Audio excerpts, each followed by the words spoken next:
Chapter 6. Fallacies of Impersonation. Introduction. Fallacies are sometimes said to impersonate good arguments. In fact, many fallacious arguments seem to be almost counterfeits of sound arguments. The 3 fallacies we discuss in this chapter exhibit this feature. 3 of the most common and useful kinds of argument in public discourse are 1. Arguments from analogy, 2. Appeals to fairness and precedent, and 3. Arguments about causal claims. The fallacies we call faulty analogy, 2 wrongs, and its variant improper appeal to practice, and questionable cause impersonate these 3 legitimate types of argument. Faulty analogy. An analogy is a comparison between 2 or more things that notes a likeness or similarity between or among them, some property that they share. It is the opposite of a contrast or disanalogy, which compares 2 or more things and notes differences between them.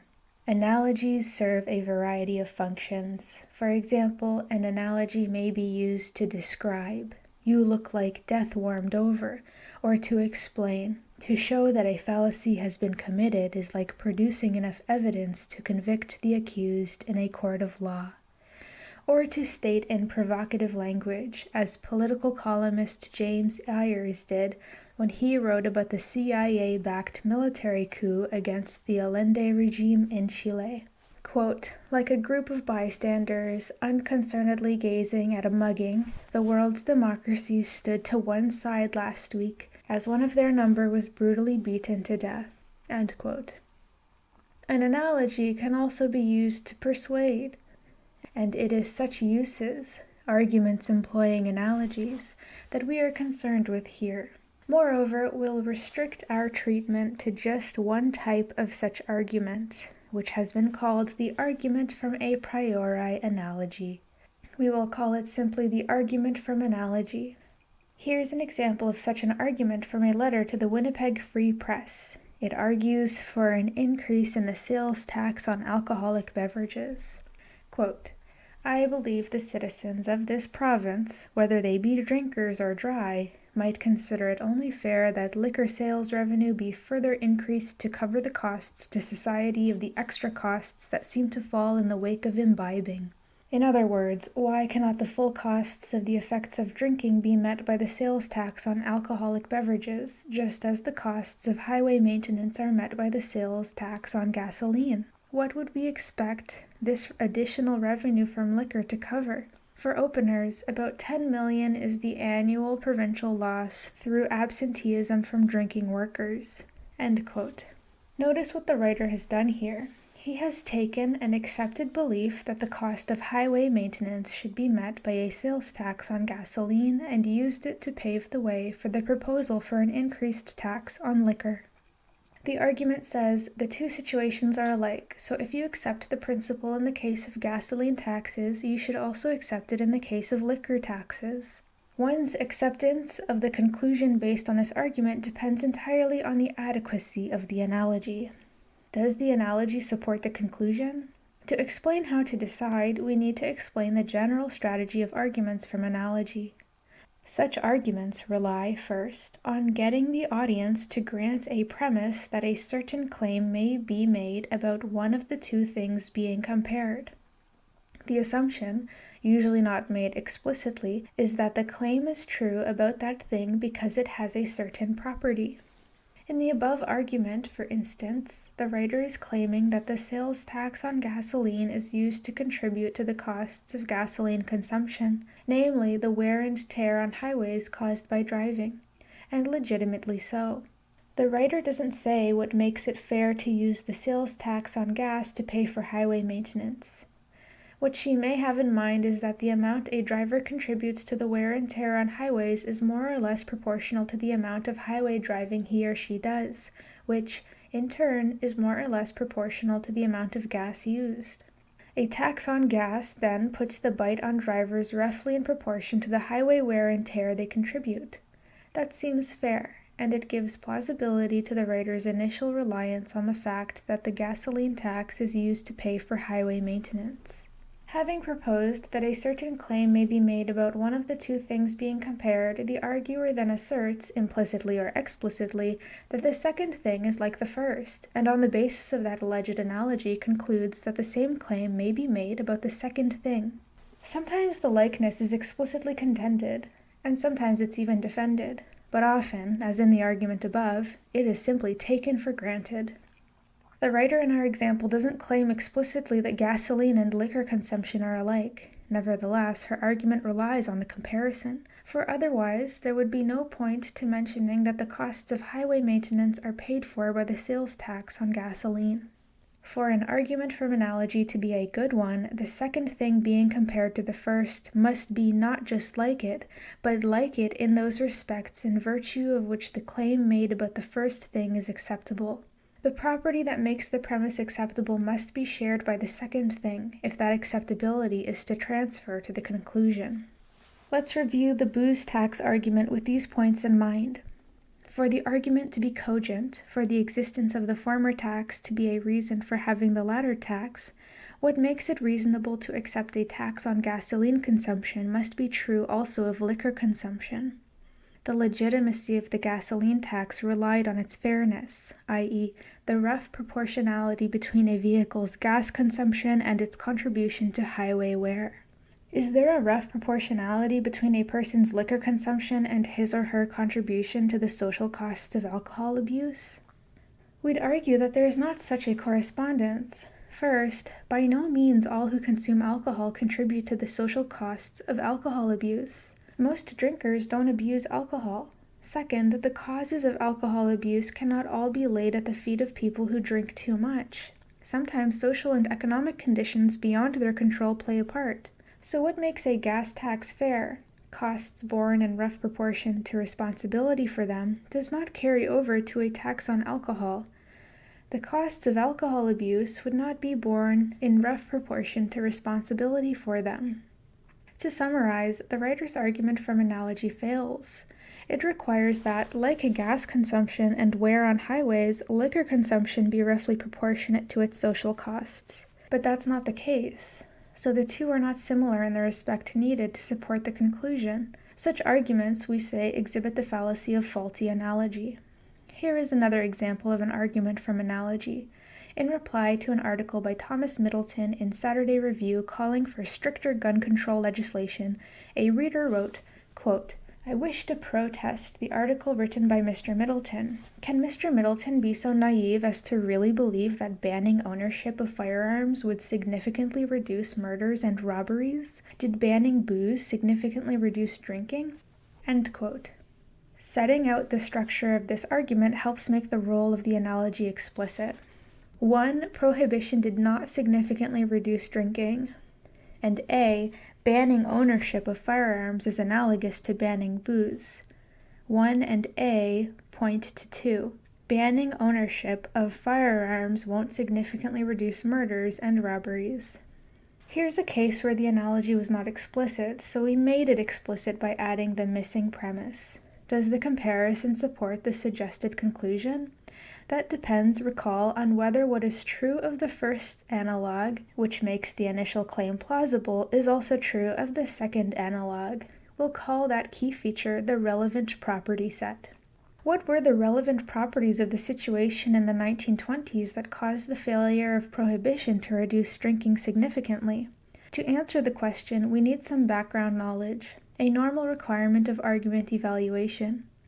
In our view, prohibition failed for a number of reasons. 1, it didn't have the support of most people, so a lucrative market existed for alcohol.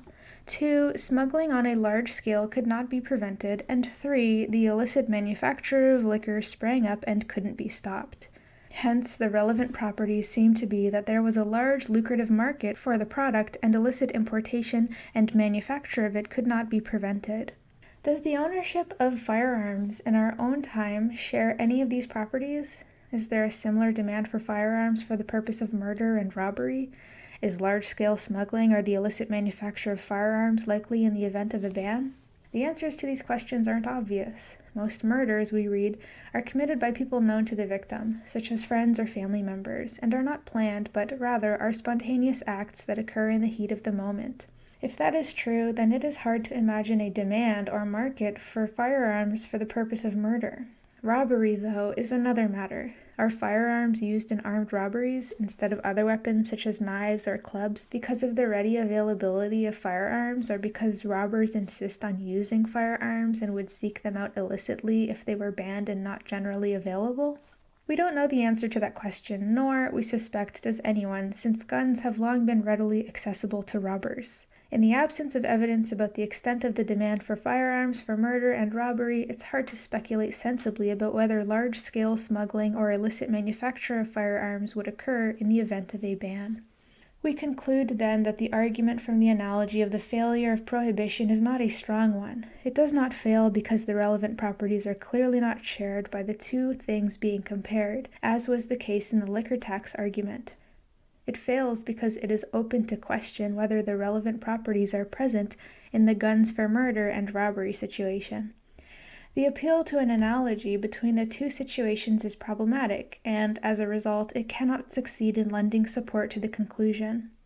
Once again, faulty analogy, though this time for a different reason.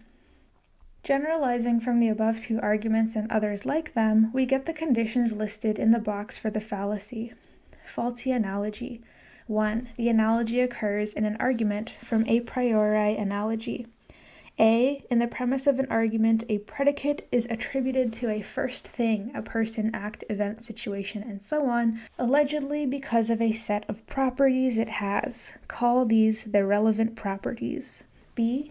In another premise, tacit or stated, the first thing and a second thing are claimed to be similar in the respect that both have the relevant properties. C. The conclusion of the argument is that the same predicate is or should be attributed to the second thing. 2. The analogy fails to support the conclusion because D. It is false or problematic that the predicate does, in fact, apply to the first thing because of the relevant property set, or E. It is false or problematic that the second thing does not indeed share the relevant property set. Faulty analogy of the sort we identify in this chapter is, thus, a failure to meet the acceptability requirement of good arguments. There is a false or problematic assumption about the similarity of two cases or situations at the heart of the fallacy. The analogy may be explicit, as in the gas tax example, or implicit, as in the firearms ban example. The relevant property is rarely made explicit.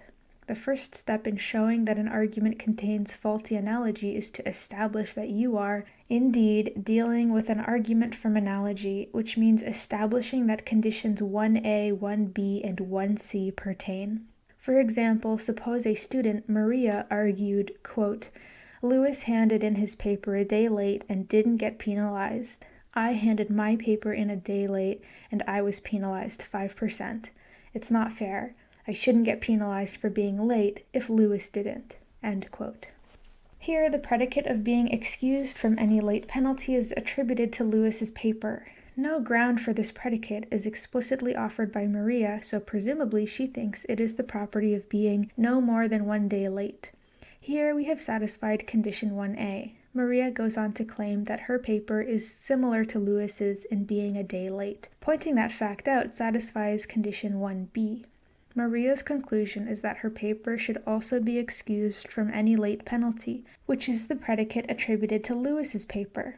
We thus show that condition 1c is met in this case, so Maria's argument is an argument from analogy. The second step in showing that an argument contains a faulty analogy is to identify the property that is being transferred to the second thing with the help of the analogy. That is, the predicate referred to in condition 1a. In our example, Maria wants the predicate of being excused from any penalty for lateness, applied to her late paper the way it was applied to Lewis's. The third step is to identify the relevant property of the analogy. The relevant property consists of the features of the first analog that supposedly make the initial claim acceptable. Our example is typical in that this property is not stated. Presumably, Maria advanced her argument because she thought the relevant property was that the paper was only 1 day late, but since she was penalized and Lewis wasn't, it is possible that there was another property in play. Perhaps Lewis got a 1-day extension in advance, or perhaps he had a good excuse for being a day late. In general, Maria is assuming that there is no relevant difference between her circumstances and Lewis's. The fourth and last step is to show that Condition 2D or Condition 2E applies, keeping in mind that your claim must be supported by good reasons if your charge of fallacy is to be warranted. It seems to us problematic that there is no relevant difference between the two cases, given that Lewis was not penalized for lateness and Maria was. That is, we doubt that Maria's situation was similar in all relevant respects to Lewis's. Why? Because we find it less plausible that the professor was being blatantly unfair to Maria than that there was some relevant difference between her situation and Lewis's that Maria did not know about. So we think it is possible that Maria committed the fallacy of faulty analogy in her argument. In the absence of knowing further facts about the case, we can go no further. You might disagree. Isn't it just like professors, you might think, to side with the professor in this case and assume the student who has a complaint is wrong? Maybe we are being biased in favor of our imaginary colleague, but you'll have to admit that it is at least possible that the cases were different and that Maria's argument was, therefore, fallacious. We will settle for that. In typical cases, the faulty analogy seems persuasive because the two things compared are indeed similar in some respects. To make a case for your claim that the fallacy has been committed, you needn't argue that the two things are in no way alike. Any two things will be alike in some respects and different in others, so it won't even be relevant to argue that there are some respects in which the two things are dissimilar. What you must show is either that they are not alike in the relevant respect, or that the reason the predicate in question applies in the first case is not due to the relevant properties. We want to illustrate how and how not to make a case for an allegation that an argument contains a faulty analogy. To serve as our example, we have adapted a letter to Time magazine that was written when the United States was still actively engaged in the Vietnam War. Quote, "Contrary to your article, the events that are taking place in South Vietnam's presidential election offer the best opportunity for the United States to make a decent exit from Southeast Asia. Under the existing circumstances, the United States should declare that South Vietnam is unable to sustain a political democracy, that there is no reason for us to remain there, and that we should withdraw our remaining forces. By doing this, we would leave the image of a patient who died despite the extraordinary efforts of a good doctor." End quote. First, we lay out the structure of the argument. 1. By withdrawing from Southeast Asia with the declaration that South Vietnam can now be seen to be unable to sustain a political democracy, the United States would be acting like a good doctor who, despite extraordinary efforts, lost the patient. And 2. No one would blame a doctor whose patient dies despite the doctor's extraordinary effort. 1 and 2 lead to 3. No one could blame the United States for withdrawing from South Vietnam under the circumstances. First, we will review an unsatisfactory attempt to show that the letter writer is guilty of faulty analogy. The United States and South Vietnam cannot be compared to a doctor and her patient because a doctor is paid for her services and the United States did not receive any pay from South Vietnam. Although it's true that the United States did not receive any pay, this attempt to defeat the analogy seizes upon a non-relevant feature of the analogy and overlooks the pivotal ones. Even if the United States had been paid by South Vietnam, the analogy would fail for the following reasons. In order for the analogy to apply, the analog of the patient's life would have to be a democratic South Vietnam, and the analog of the doctor's extraordinary fight to save that life would have to be the United States' extraordinary efforts to create or sustain a democratic South Vietnam. The record is clear, however, that the United States was willing to tolerate clearly undemocratic regimes in South Vietnam so long as they were fairly stable. Both the Diem and the Thieu regimes, though patently undemocratic, were sustained and supported by the United States with little effort to make them more democratic.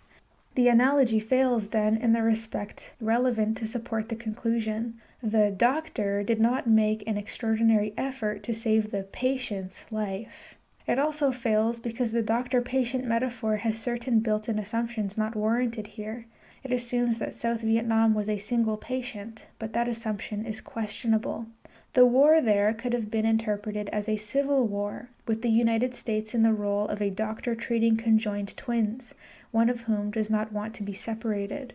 Finally, whether the United States can reasonably be termed a good doctor in terms of this analogy is open to question. A good doctor here would be one who sought to make a democracy a workable form of government. In fact, United States foreign policy throughout the 1950s and 1960s can be interpreted as more anti-communist than pro-democratic. Witness United States support of the undemocratic regime of Batista in Cuba, Somoza in Nicaragua, the military dictatorship in Greece, and so on. We said at the outset of this section that the fallacy called faulty analogy refers to bad arguments from analogy. We also noted that analogies function outside arguments, for instance, to describe or to explain. A particular analogy might be a poor one for any of those other purposes, too, but that does not make it a logical fallacy, because in those cases there is no argument. Analogies are so widely used in reasoning that they figure in several different patterns of argument. The fallacy we turn to next is a good example of such a species of argument from analogy. Two wrongs. The fallacy we're calling two wrongs, short for two wrongs make a right, is a logical fallacy, employed primarily in ethical arguments and appealing to very strong emotional and psychological factors. This deceptively simple maneuver is one most children are capable of using. Remember when your father or mother criticized you as a child for poking your brother or sister and you defended yourself by saying, "But she or he hit me first"? The idea is simple and attractive, isn't it? You were wronged, your brother slugged you, and that's something he shouldn't have done, and that act, you reasoned, made it okay to return the favor by hitting him back. The fallacy of two wrongs seeks, in effect, to elevate the instinct to retaliate into an argument. Let's look at a few examples. The first one needs a bit of background. A group of militant Native Canadians took possession of a small park on the outskirts of Kenora, Ontario. They claimed that they had exclusive rights to its use. The occupation made national headlines because the Native people involved were armed, so there was the possibility of violent confrontation. An agreement was eventually reached and the occupation ended peacefully. It stirred a great deal of comment in the press. The following passage is adapted from a letter to the Winnipeg Free Press, defending the actions of the Indians against criticisms that had been previously aired. Quote, "The occupation of a 14-acre park by the Native people in the Kenora area is completely justified. After all, what's a mere 14 acres when they have been robbed of 14 million square miles, the entire North and South American continents?" End quote. Notice the pattern here. It started with criticisms of the action. There then followed a defense that took the form of citing some other wrongdoing, the implication being, in this case it is explicitly stated, that the action criticized was justified. The formula is a recurrent one. If we set out the elements of this compact argument, we get 1. The Native people were robbed of North and South America, goes to A. The Native people were wronged long ago, which goes to 2. The Native people were justified in occupying the 14-acre park in Kenora. Clearly, an implicit premise or assumption operates behind the scenes here, but what is it? The writer's reference to a mere 14 acres suggests that he or she is thinking of some version of the principle that persons who suffer wrongdoing are entitled to compensation. The idea would be that 14 acres is little enough compensation given the magnitude of the original wrong done to the native North Americans.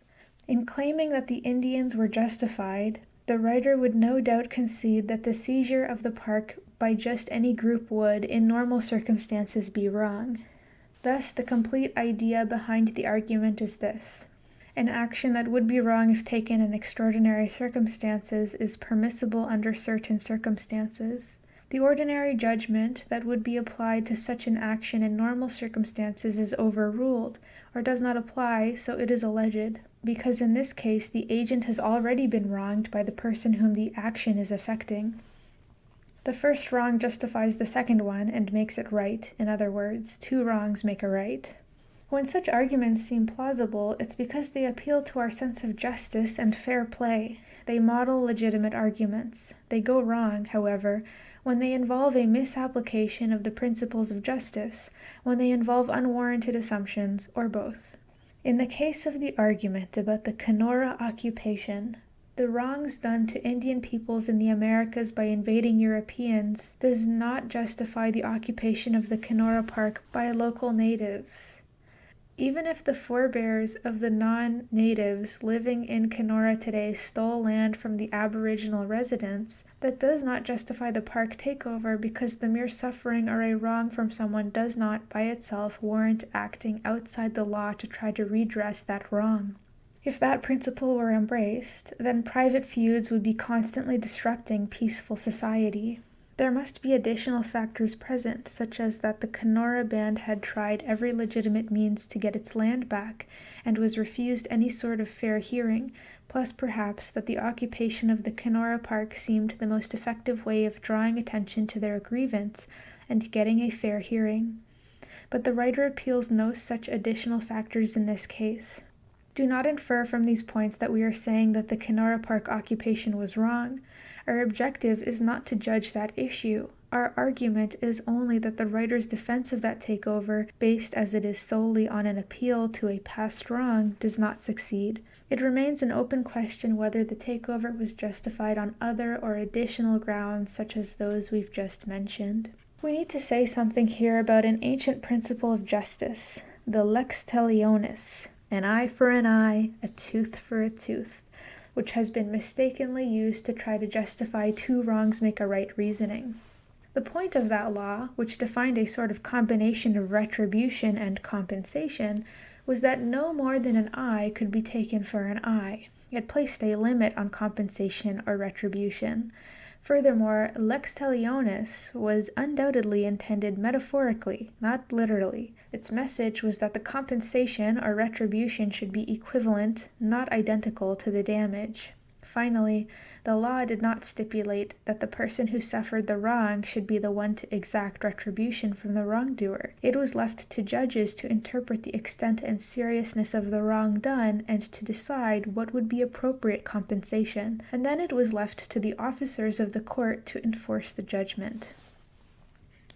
The next example arises from the on-again, off-again debate about whether to restore capital punishment. Taking issue with an earlier defense of the abolitionist viewpoint, someone wrote to the local newspaper along the following lines, quote, Mr. E stated that capital punishment is legal vengeance based on emotion instead of logic. Really, what kind of reason and logic do killers who snuff out the lives of innocent people use? I don't think any murderer can produce a logical reason for taking a life. So why should society be hesitant to give him the same treatment he meted out to others? End quote. The writer's meaning is less than fully clear.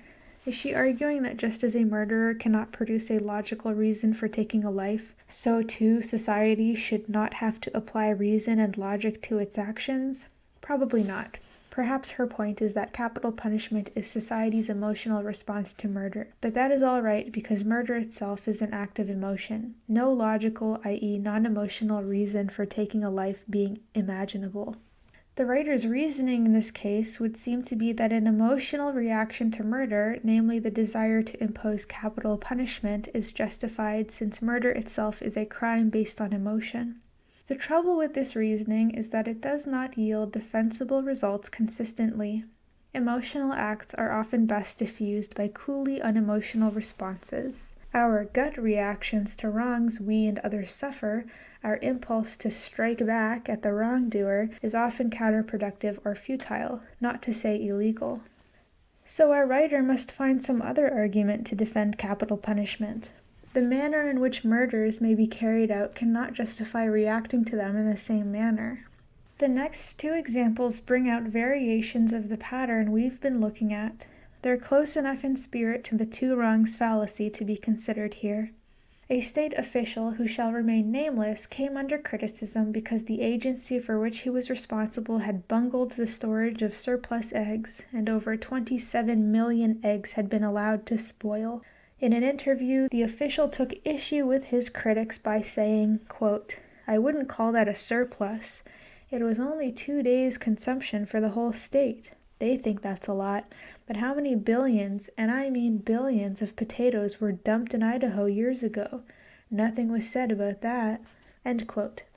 The two wrongs motif is evident here. The official was criticized for wasting eggs, a misguided action, and he defended himself by pointing to another bad situation, the potatoes dumped in Idaho. His argument differs from the two we've seen already because he did not appear to be arguing that the earlier wrong somehow justified the present one. Instead, he seemed to be saying, nobody jumped all over Idaho and it wasted all those potatoes, so why are you jumping on me now? The official's point seems to have been that he and his agency were being subjected to unfair criticism. Our sense of justice and fair play were being appealed to. Similar cases should be treated similarly. Suppose the two situations were indeed similar. Then the official would have had a legitimate grievance. But what follows? Not that the agency responsible for surplus egg storage was being wrongly or unfairly criticized. It truly goofed in allowing 27 million eggs to spoil. All that follows from an appeal to fair play is that the cases should have been treated similarly, which could as well be taken to mean the Idaho potato dumpers should have been criticized as that the egg agency should not be. That the potato wasters weren't criticized then doesn't mean we should repeat the oversight now. The way to correct the situation is not to compound or double the wrong by withholding criticism here. How strange the principles of justice and consistency would be if they required us to blind our eyes to obvious wrongdoing simply because similar wrongdoing had escaped detection and criticism in the past. Our defensive official was guilty of a variant form of the fallacy of two wrongs. The second variant of this fallacy is exemplified by a situation involving a philosophy professor at an Ivy League college. To supplement his income, Professor X took on a second teaching job at another university, thus violating his contract with the first university. He did not inform either institution of his dual role. Apparently an extremely able and mobile person, he managed to do a competent job at both institutions. Alas, however, he was discovered and promptly lost both jobs. According to a report in Time magazine, he admitted a mistake, but not a fault. In a 15-page letter, he reminded the president of the Ivy League college that, here we paraphrase, quote, "I can show you a professor who spends her time doing extensive consulting, another who writes bestsellers, a third who has written an introductory textbook, and a fourth who writes a column for a popular magazine, none of which contributes to scholarship or teaching, but all of which pay substantial amounts of money and require large amounts of time." End quote. Professor X's argument was that since he can point to other faculty members who, without blame or penalty, do outside work that takes time from their teaching and scholarly work, his taking an outside job should not have been blamed or penalized either. This argument illustrates a feature often present in two wrongs arguments. Professor X was making argument from analogy when he compared his holding two jobs to another faculty member who consults. One who writes novels, one who's written a textbook, and a fourth who writes opinion columns, in order to try to show that his conduct was not more wrong than the others. Two wrongs arguments are often, perhaps always, special cases of arguments from analogy. The arguments may then turn out to be guilty of the fallacy of faulty analogy as well as the fallacy of two wrongs. Is Professor X's argument from analogy a good one? It requires the assumption that holding two jobs at once is on a par with doing those other sorts of outside work that take time from teaching and scholarship. We question that assumption. Admittedly, we have a personal stake in doing so. First, Professor X's contract explicitly prohibited him from taking another job, whereas the activities he mentions are not generally prohibited under terms of a faculty contract. Second, introductory texts can be contributions to teaching, and they can also include conceptual innovations that are contributions to scholarship, so people occupied with them aren't necessarily doing outside work. Also, such writing or authoring a magazine column cannot be compared in terms of the time and effort required with holding a second job. So we think the relevant properties that make writing textbooks and newspaper columns legitimate do not apply to holding a second job in violation of a contractual agreement. We think Professor X commits faulty analogy. Quite apart from that, however, Professor X's reasoning is fallacious on other grounds. If faculty members were violating their contracts by doing outside work, then they should be dealt with in the appropriate way. If such wrongdoing has gone undetected and unpunished, that is no reason for tolerating it in Professor X's case. These other wrongs can't be used to justify his conduct. Professor X also commits two wrongs. Clearly, two wrongs is a fallacy to look for in an adversarial context when someone is attempting to defend some action or course of action against criticism. The conditions for the fallacy are listed in the box. Two wrongs. 1. Someone's action has come under blame, criticism, or some sort of sanction. 2. Someone tries to defend the person criticized by citing an allegedly similar set of one or more actions, the wrongness of which is granted or at least not challenged, performed without blame, criticism, or sanction. 3. The lack of blame, criticism, or sanction for that other set of actions is either irrelevant or insufficient to establish the impropriety of blaming, criticizing, or otherwise sanctioning the initial action in question.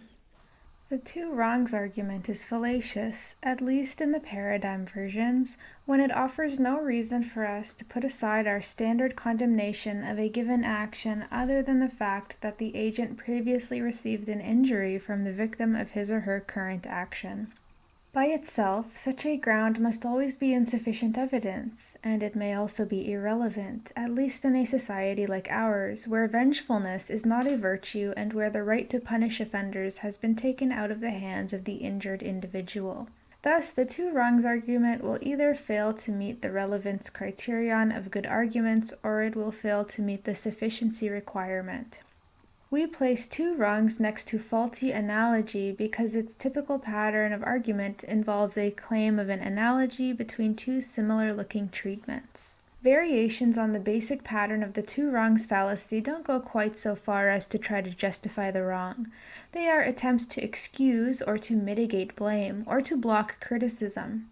But the appeal they make solely to an earlier wrong remains insufficient or irrelevant to the conclusion. The occurrence of the earlier, admittedly wrong act does not, by itself, make the present, similar act excusable, nor blame for it less in order, nor criticism of it less appropriate. To show that two wrongs has been committed, you need to identify the two actions involved in the argument and to sort out just what line of defense is being offered. Does the argument attempt to justify the act, excuse it, mitigate blame, or block criticism? We've already indicated why a two wrongs argument is an impersonator. Its air of respectability comes from its apparent similarity to various principles of justice. The defense of the Kenora Indians' occupation imitated the principle of retributive and compensatory justice, which says that when a wrong has been done, the victim deserves compensation. The spoiled eggs example traded on the principle of justice that holds that similar cases should be treated similarly. Both of them misapply the principles of justice in the naive belief that the interests of justice can somehow be served by either compounding or ignoring wrongdoing. Improper appeal to practice. You've surely heard or used this line of defense before, but everybody else does it. To rebut or defuse a criticism of an action, someone will appeal not to one other case, but to a whole set of cases. This person is claiming, in effect, that the action in question is common practice. A variation of the appeal to common practice is the appeal to tradition or past practice to justify or deflect blame from conduct. But this is the way it's always been done. These two appeals to practice to justify an action or to mitigate criticism are not necessarily fallacious, but they easily can be. The fallacious ones look much like the sound ones, and by this impersonation can get past the inattentive critic.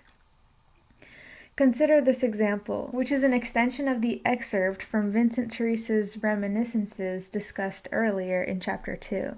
Quote, There are plenty of good things about mobsters. Most are patriotic. We don't think about undermining the government. We corrupt politicians, but that's only so we can do business. We cheat on taxes, but let's face it, there isn't a damn business executive who doesn't." End quote. Teresa here offers a defense of the mafia's cheating on taxes. All business executives cheat on their taxes. Put aside the fact that this claim is simply false. The gist of Teresa's defense is that cheating on taxes is a common practice, at least among business executives, and that therefore it is not culpable. Our contention is that this appeal to practice is improper. It won't do for the reason that no one contends that the practice of cheating on taxes is a legitimate one. Those who do it are placing their personal interests, money, above their legal and moral obligation to pay for the services the state provides for them and their fellow citizens. They are trying to get a free ride. The arguments against tax evasion are not undermined by the fact that lots of people cheat on their taxes and not just business executives. The numbers of people doing it does not make it right. Hence, the appeal to common practice is fallacious. Teresa commits here the fallacy we term improper appeal to practice. The Teresa example involved an appeal to a practice that, no matter how widespread, is conceded to be wrong. There is another kind of appeal to practice, one where the arguer contends that although the action was once considered wrong, the fact that it is now widely practiced is ground for ceasing to consider it wrong. Especially when there is no objection to modifying a practice, the new version may in time come to represent the norm and be granted legitimacy. Such arguments have been used to defend actions as diverse as premarital sex and canceling classes on the Friday afternoon of a holiday weekend. We do, and indeed must, figure out how to function in our society by learning its customs. We may not appreciate the importance of these customs because we've grown up with them and they therefore seem the only possible or reasonable way to behave. If we move to a different culture, however, we may find ourselves at a loss as to how to behave towards others until we find out what conduct is considered appropriate there. One of the things that infuriated colonized peoples about the conduct of their imperialist oppressors was their lack of respect for local customs and the imposition of their own customs. This kind of appeal to practice, therefore, can be relevant in the absence of any controversy about the propriety of actions.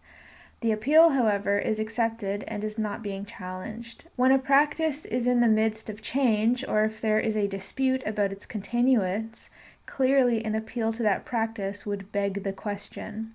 For example, if a woman argues that she should not include a promise to obey her husband in her wedding vows on the grounds that such a promise is inconsistent with the role she wants to play in the marriage, she is implicitly challenging not only the tradition of including this promise in the wedding vows, but also practices built into the marriage role which that tradition reflects.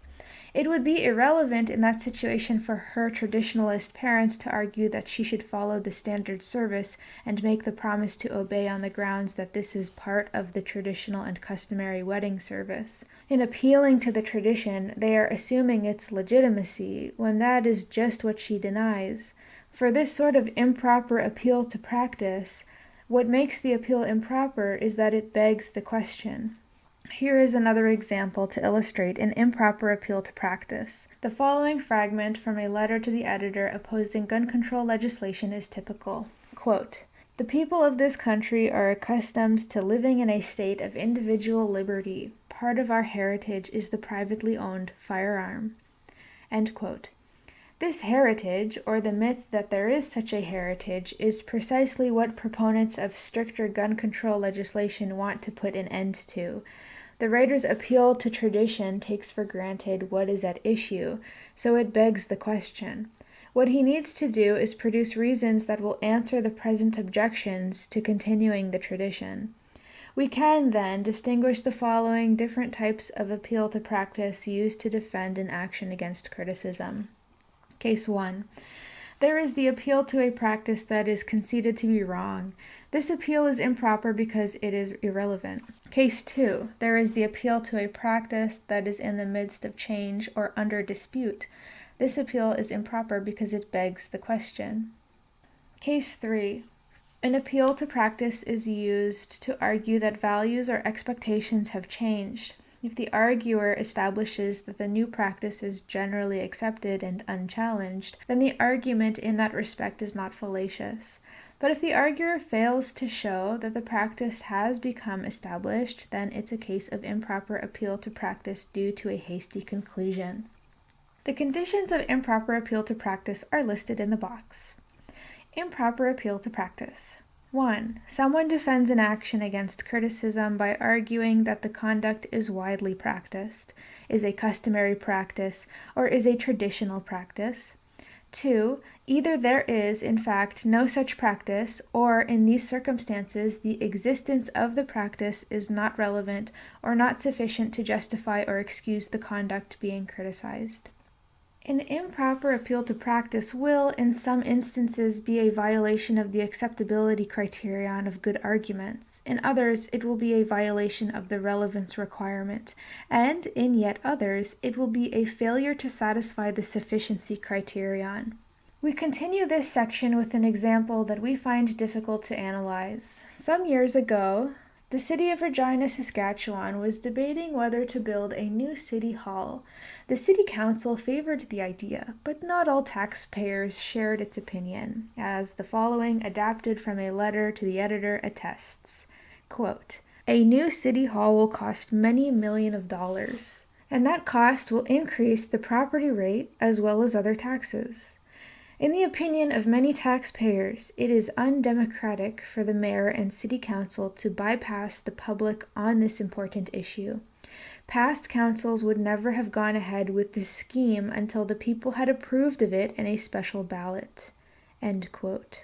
In the last sentence, the writer appeals to past practices of city councils. Let's assume that she is right and there was, in Regina, a custom that when big civic expenses that would increase the property tax rate were proposed, the city council put the question on the ballot.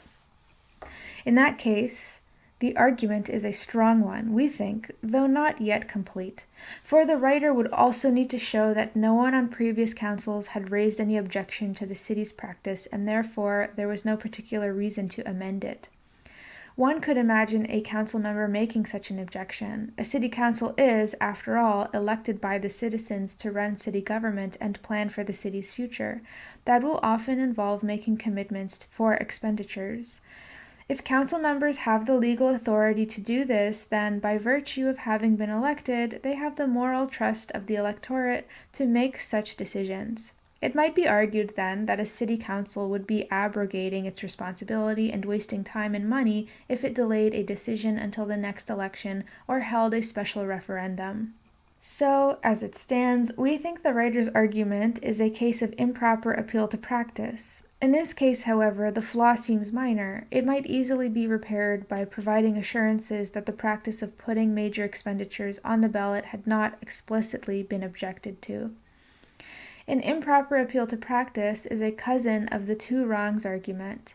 Both involve seeking to deflect criticism by citing as precedent the actions of others. Such an appeal is sometimes appropriate and sometimes not, and that is what makes it easy to commit these fallacies and hard to identify them. Questionable cause. Think for a moment of some of the hotly contested public issues of the past few years. Should pornography be illegal? Should economic recessions be fought with tax cuts or with government spending? Should something be done about the violence on TV? To be able to give intelligent answers to these and scores of similar questions, we must make judgments about causal relationships, i.e., about what influences or brings about what. For example, does capital punishment serve as a deterrent to murder? Cause people not to kill when they otherwise would? Does the open availability of pornography decrease the incidence of sexual crimes? Cause people who would otherwise commit sex crimes to be satisfied instead of viewing pornography? Does legal access to abortion encourage its use as a form of birth control? Cause women to be careless about birth control because they know they can always get an abortion? Do tax cuts increase spending? cause people to spend the money they would otherwise have used to pay their taxes, and hence increase production and employment, cause manufacturers to make more goods and to hire more workers to do so, as well as government tax revenue, cause an increase in taxes from increased sales and income? Does increased government spending have that effect, cause more money and salaries and income from goods and services sold, which causes extra spending, which causes extra manufacturing and employment, which cause more tax income? Or does it merely increase deficits, cause more money to go out than comes in? Does violence on TV lead to violent behavior in viewers, cause people who watch it to emulate it? Much of the discussion about public policy and the persuasive argumentation directed at the citizens connected with it must consist of or presuppose arguments about causal claims. A cause is an event that produces another event, its effect. We refer to causes in various ways. We say that one event leads to another, produces it, brings it about, makes it happen, forces it, stops it, prevents it, stems it, increases it. The list could go on to some length. No one or two or three terms can be depended on to signal a causal claim or a causal argument. You will have to judge from the context whether a causal claim or an argument is involved. A systematic account of causal reasoning is beyond the scope of this text. Indeed, the theory of causal inferences is still debated in philosophical circles.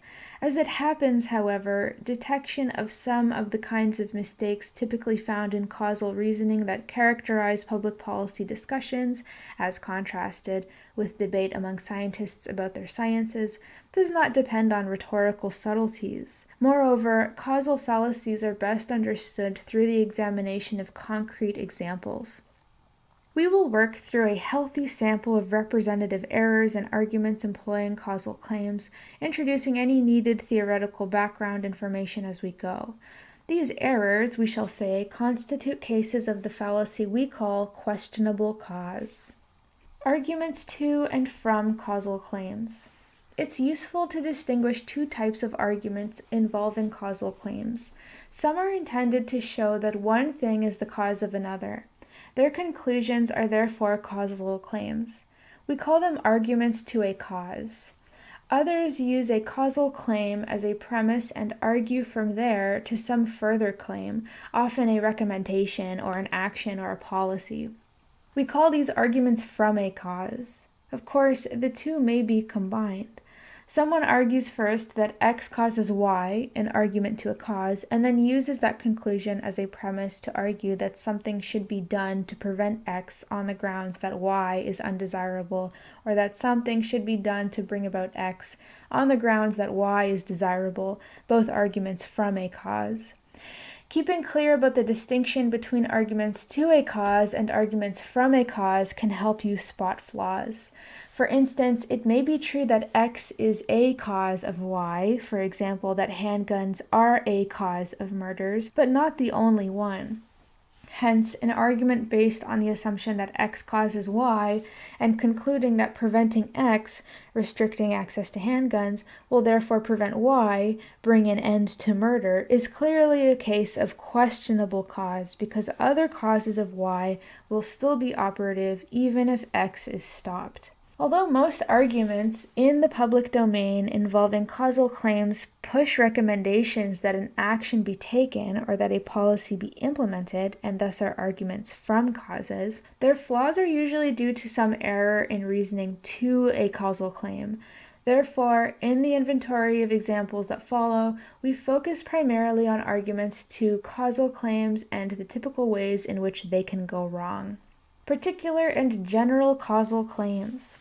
Arguments to causes can further be divided into two groups. The first group deals with the causes of particular events that are unique in time. Belonging to this group are arguments about the causes of the Persian Gulf War or of the breakup of the Soviet state in 1991, the cause of atmospheric ozone depletion in the 1980s and 1990s, the cause of a girlfriend's or a boyfriend's sudden coolness, and so on. The second group deals with general causal claims. Claims about the causes of recurring events, such as the cause of cancer, revolutions, inflation, sexual assault, resistance to women's equality, and so on. As a rule, support for particular causal claims invokes general ones and consists of showing what general causal laws apply in the particular case in question. For example, in looking for the cause of one person's lung cancer, the researcher would seek to find what general cancer-causing factors were present in that patient's medical history. This model is less clearly applicable when dealing with historical events. In arguing about what caused the more or less simultaneous collapse of communist governments in Eastern Europe at the beginning of the 1990s, there are no known general laws or history available to explain the phenomenon. Particular causal claims.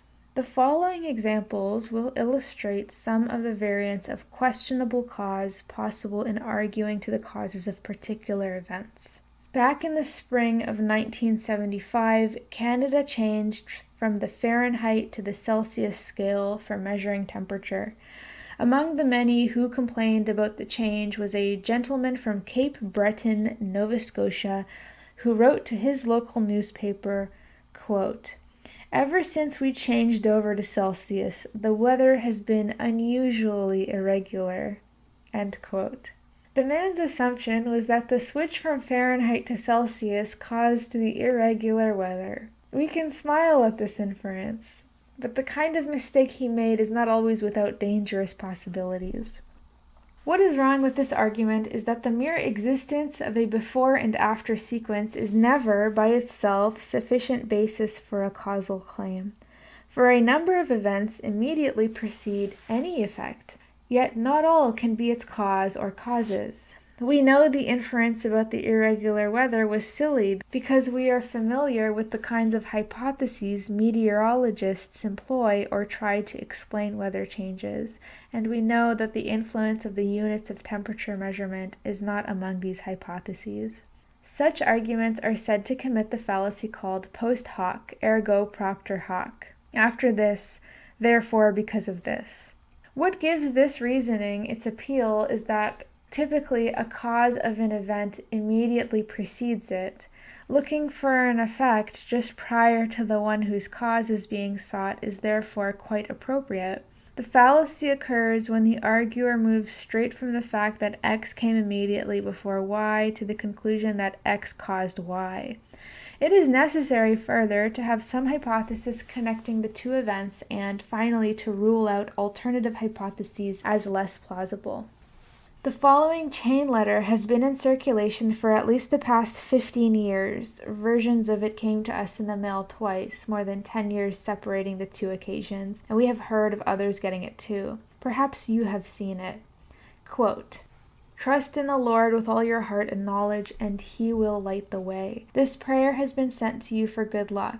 The original copy came from the Netherlands. It has been sent around the world 9 times. You are to retrieve good luck within 4 days of receiving this letter. This is not a joke. Don Elliott received $60,000 but lost it because he broke the chain. While in the Philippines, General Walsh lost his wife 6 days after he received the letter and failed to circulate the prayer. Please send this letter, 20 copies, to people you think need good luck and see what happens on the 4th day after. Take note of the following. Constantine Diary received the chain in 1933. He asked his secretary to make 20 copies and to send them out. A few days later, he won the lottery of $4 million in his country. Carlos Brute, an office employee, received the chain, forgot it, and lost his job. He found the chain and sent out 20 copies. 9 days later, he found a better job. Aaron Barachola received the chain and threw it away. 9 days later, he died. For no reason whatever should this chain be broken." End quote. No harm done in sending the prayer and letter on, right? After all, why take a chance? Well, this sort of superstition can readily intimidate those who have no defense against the post hoc version of questionable cause. Actually, even a prior consideration is the reasonableness of these claims. How could anyone have access to all this information? How could anyone follow the progress of the chain? But just for fun, assume that these ridiculous claims are correct. What we are given are a few cases of good luck and a few cases of bad luck, all consisting of before and after sequences. The numbers, however, have no significance until we compare them to the total number of people involved in the chain, and if it's been going since at least 1933, that would mean billions of people. Also, no connecting hypothesis is offered, unless perhaps it is the implicit suggestion that God rewards those who circulate the prayer and punishes those who do not, a suggestion of dubious theological merit. No reason is offered, or obvious, for why God would take such an interest in a chain letter. This is a good example of how post hoc ergo propter hoc can underlie superstitious beliefs. The following example is from an editorial published back in the days when universal seatbelt installation was a novelty and safety officials were trying to persuade drivers to get into the habit of using them. Quote, "In Australia, where seatbelt use is mandatory, hospital occupancy, one of the highest prices society pays for traffic accidents, has been reduced by 25%. End quote. The implication here is that the use of seatbelts caused a decrease in hospital occupancy. It is clear why wearing seatbelts might cause a decrease in serious injuries, thereby reducing hospital occupancy. Since this intervening principle is obvious, the principle of charity tells us to assume the editorialist had it in mind and so did not commit the post hoc version of questionable cause. But what about the reduction in highway speed limits that occurred widely at about the same time, particularly as a result of a worldwide fuel shortage? That too could have been responsible for a reduction in the number of accidents and so reduced hospital occupancy. The editorial doesn't mention whether a speed limit reduction could have been a factor in Australian statistics at the time. A more careful statement on the same subject was reported in a Toronto newspaper a couple of years later, 6 months after seatbelt use had become mandatory in Ontario. Quote, "Staff Superintendent John Marks of the Metropolitan Toronto Police said in an interview, 'There is absolutely no doubt that the seatbelt law is working. The sharp drop in death and injury statistics has more to do with seatbelts than it does with lower speed limits. Our jurisdiction does not include the major provincial highways where speed limit reductions have played a major part in lowering accident statistics." End quote.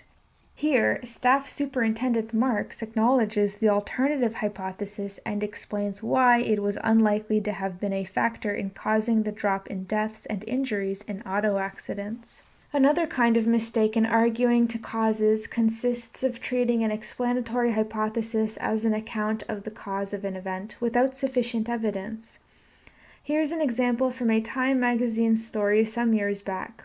The city of El Paso, Texas, was then about 1/3 the size of Dallas, but the number of El Paso residents found in state mental hospitals was 1/7 the number of Dallas residents in such institutions. Other things being equal, one would expect roughly similar proportions, so how might the difference be explained? A University of Texas biochemist offered this explanation. Quote, "El Paso's water is heavily laced with lithium, a tranquilizing chemical widely used in the treatment of manic depression and other psychiatric disorders. Dallas has low lithium levels because it draws its water from surface supplies." End quote. An intriguing hypothesis. El Paso citizens were ingesting amounts of the tranquilizer lithium with their drinking water, which helps to prevent or remedy the symptoms of mental disorders for which they might otherwise have sought treatment in state mental hospitals. But more investigation is needed. Were there other cities with high lithium levels in their water supplies? If so, how did their mental hospital admission rates compare to those of El Paso? Also, how did admissions from Dallas compare with those of other cities with similar lithium levels? Furthermore, could there be alternative explanations? Does life in Dallas tend to put great pressure on its citizens? Does the considerably smaller El Paso have a more serene pace?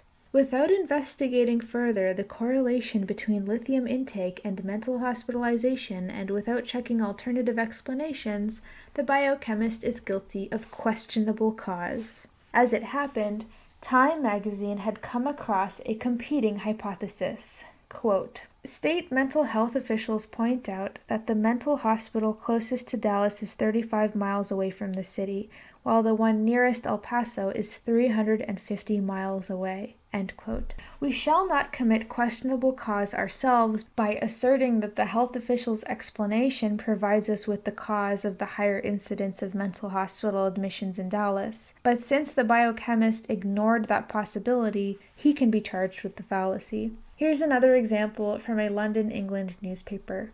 Quote, a 16-year-old youth dressed in white overalls, a collarless shirt, high boots, and a bowler hat kicked a younger boy unconscious, smashed his ribs, and disfigured his face. Why did he do it? In the opinion of the British judge who sentenced the attacker to a term in reform school, it was simply because he had watched a wicked film, Stanley Kubrick's A Clockwork Orange. The judge noted that the young man had launched his attack while wearing clothes similar to those of the violence-crazed characters in the film. End quote. The judge did not argue in post hoc fashion. He reasoned from the fact that the crime resembled acts committed in the film and that the youngster was obviously imitating, in his manner of dress, the style of characters in the film. Still, the judge made a causal claim of a sort that is difficult to substantiate, a claim about the cause of a person's behavior. We cannot play this youth's life back over again to see what would have resulted had he not seen Kubrick's film. Moreover, as the liveliness of the current debate attests, there exists no established general causal claim about violence in films or TV causing violent behavior in their viewers. Finally, the judge's claim that the youth had committed the crime simply because of seeing the film is unclear. Does he mean that the film was the sole cause, or that it was one of the contributing causes? The wording suggests the former interpretation, and if that is what the judge intended, then we think he did commit questionable cause. The clothing style and manner of the attack do suggest a connection with A Clockwork Orange, but we must consider alternative hypotheses. Perhaps the movie started a clothing fad, and it was due to the fad, not to his having seen the movie, that the youth was dressed in that particular way. Perhaps the violence of his attack could be explained as plausibly or more plausibly in terms of factors unique to that youth. Did he have a history of outbursts of uncontrollable temper? Was he himself beaten or otherwise abused at home? Was he acting under peer group pressure to meet some misconceived standard of manhood? Had the judge offered his opinion merely as a possible and reasonable hypothesis, he would have been on safe ground, but because he asserted it as an unqualified causal claim without citing evidence ruling out equally plausible alternative possibilities, he was guilty of questionable cause. What the A Clockwork Orange and the El Paso lithium examples have in common is that the premature elevation of one possible explanation to the status of the sole cause. In both cases, alternative hypotheses were available and should have been investigated. A more thorough check might have revealed one of these possibilities. 1. One or more of the other plausible hypotheses correctly described the cause. 2. The factor proposed, together with one or more of the other possible causal variables, all operated as independent but mutually reinforcing causes. 3. The hypothesis proposing the causal factor did, indeed, describe the sole cause. So questionable cause may be seen to be a species of hasty conclusion in the two examples above. The hasty jump to the third possibility without checking out the first two. General causal claims. The following passage is from an article published a few years ago. Quote, psychiatry kills. It kills because of the ruthless, unprovable treatments used on those entrusted to its care. These are just a few of the facts. The bodies of no fewer than 21 people have been discovered in shallow graves in California, all killed with machete blows and knife thrusts by one man in a period of less than 2 months. The murderer, a Mexican-American, had previously been committed to a mental hospital. 16 people were shot to death by a student from the top of the Texas University Tower. The student had previously received psychiatric treatment. The Manson family killed 7 in brutal murders in California. Manson had previously received psychiatric treatment. End quote. The article went on to list many more instances of people who had received psychiatric treatment and later engaged in some form of violent antisocial behavior. Note that the article was not assuming that the cause of the behavior in each case was the psychiatric treatment that the people had received. On the contrary, the author used these examples to try to establish a correlation between psychiatric treatment and violent behavior. Correlation. A correlation is a systematic covariance between two variables, properties or events, such that the occurrence of or a change in instances of one tends to be accompanied by the occurrence of or changes in instances of the other. Showing that a correlation exists between psychiatric treatment and murderous behavior is the correct move to make if one wants to establish the general causal claim that such treatment can cause such behavior. If events of type X cause events of type Y, then when instances of X occur, chances of Y will tend to be found. Hence, to discover whether X's cause Y's, the first thing to look for is such a correlation. A correlation does not entail 100% co-occurrence. In the above example, the claim is not necessarily that psychiatric treatment always causes people to become violent.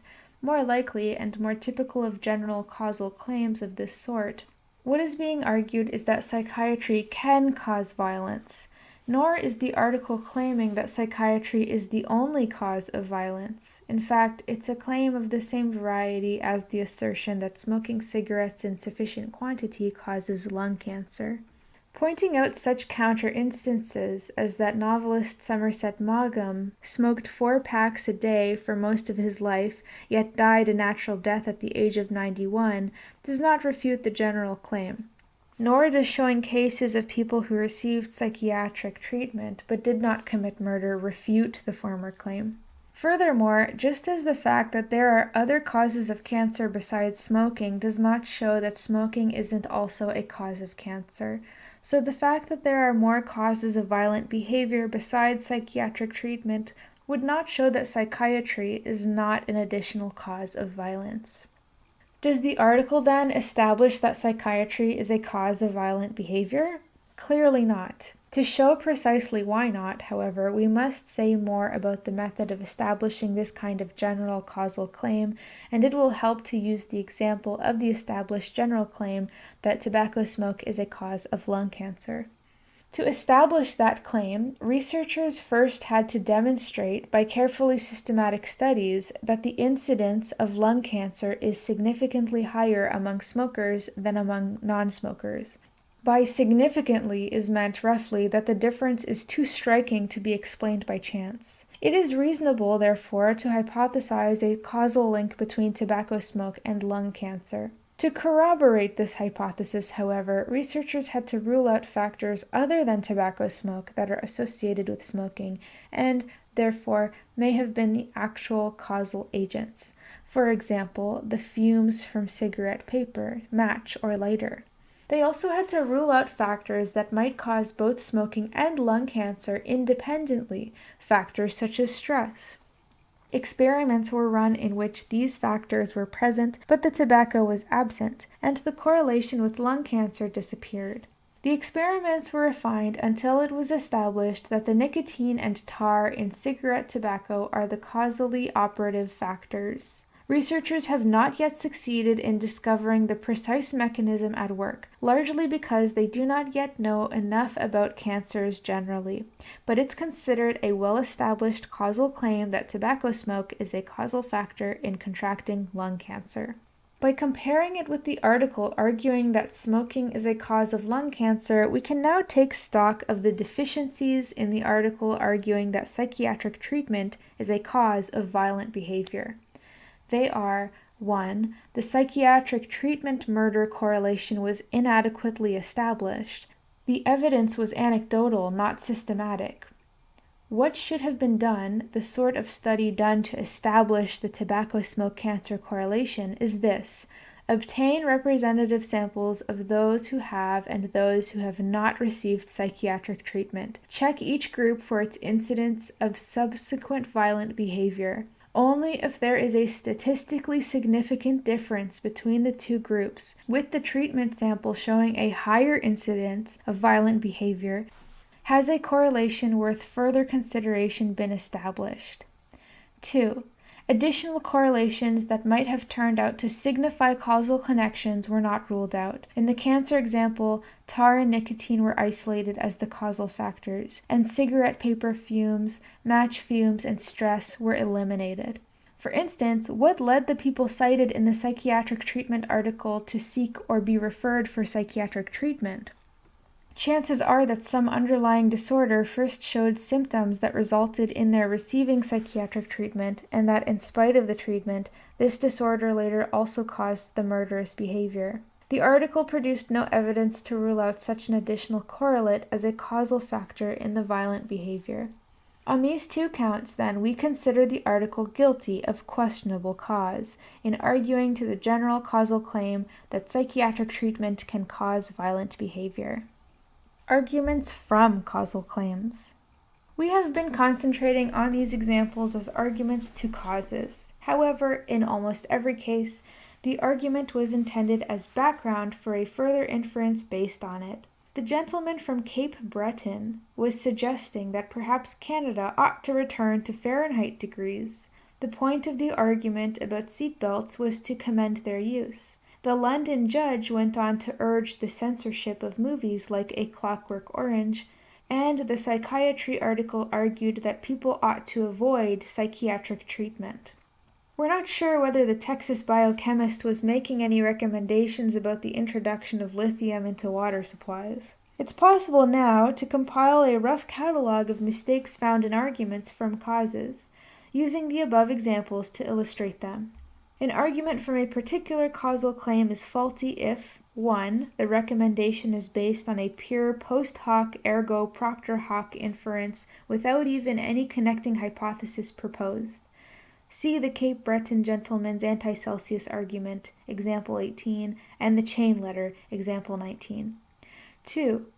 The recommendation is based on a hypothesis offered to explain a spatio-temporal connection, but alternative, equally plausible hypotheses exist and have not been ruled out. See A Clockwork Orange, example 24, and El Paso Lithium, example 22. 3. The recommendation is based on a claim supported only by a spotty correlation, one that hasn't been systematically established. See Psychiatry Kills, example 25. 4. The recommendation is based on a claim supported by a correlation only, without other correlations checked out and found not to account for the cause. See Psychiatry Kills, example 25. An argument from a general cause can be faulty for a reason not yet fully discussed. The recommendation is based on mistakenly taking what is merely one cause among others to be the only cause or the main cause. There are two quite distinct versions of this mistake. The first version occurs when one among several independently operative causes is taken to be the only or the main cause. In the following example, the writer was concerned about gang violence in high schools. Quote, "The real problem was pointed out recently by Assistant Police Chief Brown. He pointed out that the main cause of all this gang violence is the high incidence of single-parent families, resulting in a lack of discipline at home." End quote. Even supposing that lack of discipline is one contributing cause of violent gang behavior, and that is certainly conceivable, it doesn't follow that introducing discipline will eliminate gang violence. For it is very likely that the phenomenon has other causes as well: lack of employment prospects, breakdown of the community, easy money to be made from dealing drugs, competition for drug markets, and so on. The second version consists of failing to see one cause as merely one component in a set of causal factors, all of which operate together to bring about the effect. Here is an example adapted from a letter to the Detroit Free Press. Quote, "This is written in reply to the dogma espoused by the Free Press and other gun control proponents, the claim that the availability of firearms is the root cause of all the killings in the land. I was born in 1913 and was 15 years old before I was anywhere within 100 miles of anyone who had been shot with a pistol, and that was a thief who was shot by the police. Everyone we knew had guns in their home and knew how to use them. If the availability of guns is the cause of the killings, why weren't we all murdered back in those days? Guns were everywhere." End quote. The Free Press editorial position had been that the availability of handguns was one factor that fitted together with others to result in murders, and that if handguns were removed from the scene, the aim of gun control legislation, that causal set would be broken up and a major cause of murders removed. The letter writer, however, took the Free Press to be holding that the availability of handguns by itself led to murders. This was the position he or she was arguing against.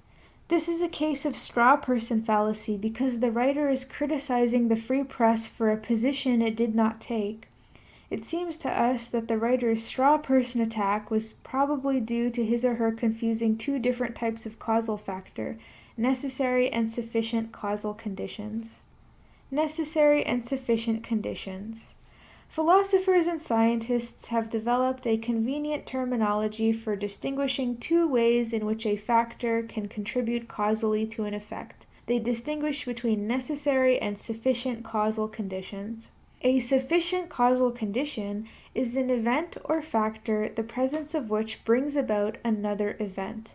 X is a sufficient causal condition for Y implies if X occurs, Y occurs. A burnt-out bulb, for example, is a sufficient causal condition for a light not to go on. So is a broken switch or a burned-out fuse or a power failure. The occurrence of any one of these is enough to cause the light to fail. A necessary causal condition is an event or factor whose absence prevents another event from occurring. X is a necessary causal condition for Y implies if X does not occur, Y will not occur. Or, what comes to the same thing, if Y occurs, X must have occurred. So, for example, an unbroken electric circuit is a necessary condition for a light to go on. If the light does not go on, electricity must be flowing through an unbroken circuit, and if this condition is absent, if the current is broken, then the light is prevented from going on. Necessary and sufficient causal conditions. X is a necessary causal condition of Y provided that Y will not occur unless X occurs. X is a sufficient causal condition of Y provided that any time X occurs, Y will occur. Many causes consist of a collection of factors where each one is causally necessary and altogether are jointly causally sufficient to bring about the effect. To speak of a cause in such a situation is to refer to one of the necessary conditions. Return now to the letter to the Free Press about its stand on handgun control. The Free Press's position was that the ready availability of handguns was a necessary causal condition, contributing to the increased frequency of murders. The availability of handguns, it held, was a necessary condition, but not alone a sufficient condition, for the increase in the murder rate. The writer mistakenly took the Free Press to be arguing that the widespread possession of handguns was a sufficient causal condition for the murder rate increase.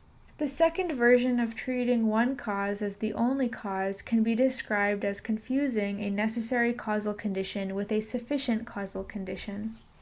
We hope our discussion of these examples serves as a useful indication of some of the main complexities to be found in causal arguments, of the varieties of causal claims found in daily discourse, and of the sorts of critical questions to which the logical reader should subject causal claims. A summary of the general conditions of the fallacy we've been discussing can be found in the box. Questionable cause. 1. A causal claim occurs in someone's argument, either as a conclusion or as a premise. 2. The person argues to the causal claim as the conclusion but fails to provide adequate support for it. Or, the person argues from the causal claim as one of the premises without supporting it, and there are grounds for questioning the acceptability of the causal claim. To detect instances of questionable cause, the first and most important step is to ferret the causal claim or implication out into the open. Once that is done, the rest is a matter of looking at the sort of evidence that has been proposed for it. To defend your charge, it is not necessary that you prove the causal claim to be false. You need only show that the case for the causal connection hasn't been adequately made. An argument that can or might be strengthened by further evidence can still be guilty of questionable cause in its present form. In either case, the fallacy is an instance of a failure to satisfy the criterion of sufficiency for good arguments.